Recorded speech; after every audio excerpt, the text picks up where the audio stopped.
Secondly, the senator from Alabama said this bill was passed in the middle of the night. It was passed late one night several years ago.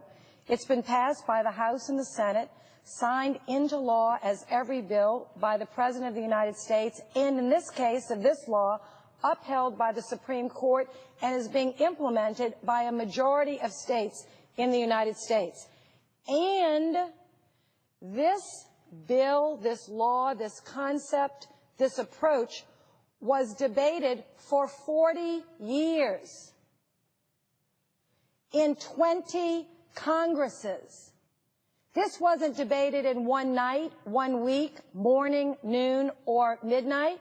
40 years across presidents, Republican and Democrat. The question was, how does the richest nation in the world, the most developed democracy on earth, a nation with 100 million plus workers, how do we provide affordable health care without bankrupting the country and putting too much burden on either individuals or businesses? There were ideas thrown out for 40 years.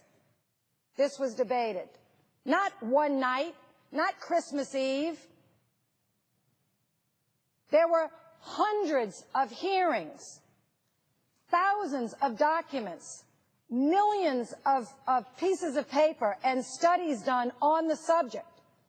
And there were about 4 options. 1, Medicare for all. Lots of opposition to that. It's expensive, popular but expensive. Single-payer system, like Canada, very popular with some, deemed too socialistic by others.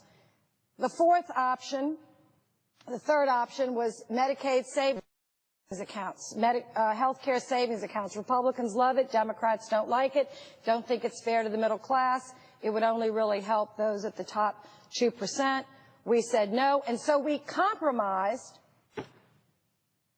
on an idea that came not out of the Democratic caucus, out of the Republican caucus, not out of a Democratic think tank, out of a Republican think tank, the Heritage Foundation, and passed a private sector, market-based insurance choice for all Americans. But that debate is over.